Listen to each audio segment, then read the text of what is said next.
Hey folks, Vince Bruzio here from PREVIEWSworld. We are talking to the man himself, Brian Wood, because he decided to just sit down and talk to us for a minute. We finally had a chance to corner him. How you doing, man? I'm good, man. Any excuse to sit down in the middle of a show is good. That's right. Nobody can bother us now because we got to talk about important stuff. Yeah. You're working on The Massive right now. Yes, I am. And it looks like you're coming down to the end of the line on that now? It is. That series is going to end in December, so we got like three issues left to ship. Yeah, I mean, anytime I like end a book, it's a little bit sad. It's a little bit cool.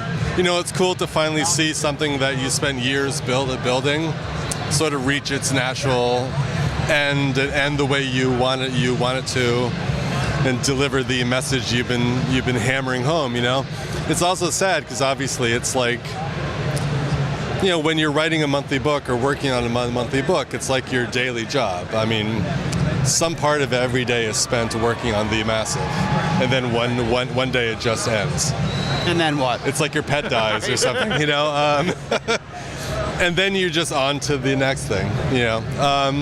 So it's like it's a bittersweet thing, but I mean, The Massive is different than a lot of my other books I've done, because like I knew what the final issue was at the beginning. I've had this like been aiming at that target for three years, and so it's very satisfying to finally hit those last notes and hit them right. Right. Yeah. So, as far as people out there who may not have read The Massive yet, can you just give us a brief synopsis so some new readers might know what to expect? Right. It's sort of like an end of the world tale. It's about these environmentalists that sort of they basically failed to save the world. There's this like environmental cataclysm that like hits the planet, which causes like a, you know, it's called a crash, and it's a crash on an environmental level and on an economic level. It's basically the end of the world. And it's these guys who's, I mean, that's their mission. That's an environmentalist job, is to save the world. You know, that's the slogan. And they have failed.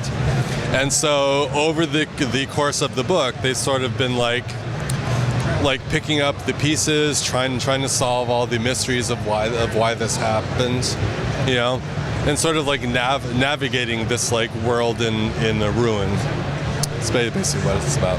And so we can finally come down to saying that even though they may have failed, maybe there's a light at the end of the tunnel. Yeah, well, the mysteries are all solved. It has a big twist ending, which I'm making great effort to not hint at, you know.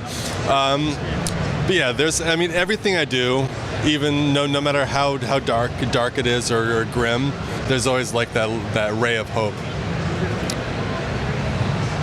Coming at the end of this book, though, you're now getting ready to start another. Yes. And so I believe Rebels. Yes, right? It is. Yes. So what can you tell us about that?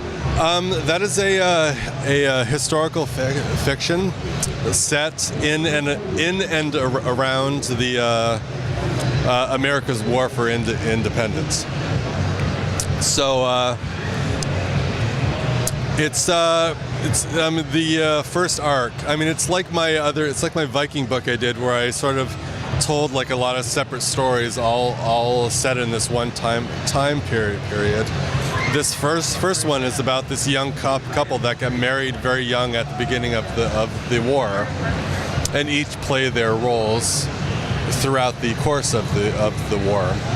And it's like it's a different way of looking at this history that Americans grew up with, like all the famous scenes of Washington crossing the Delaware and this happening, all these famous battles. This is sort of like the insider's look.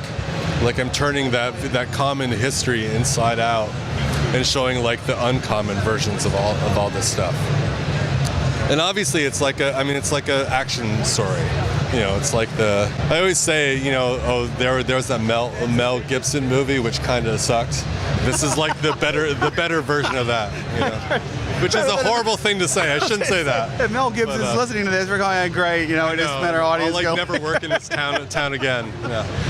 But we're not in LA, we're not in San Diego, so they got to come to New York or they want to find a way. His reach is long, Right, you know? that's right. So. Well, listen, sir, thank you so much for taking the time to talk to us, man. Thank you. People, there he is, the one and only Brian Wood. Check out The Massive. Rebels is coming out from Dark Horse Comics. Keep the faith, keep reading comics.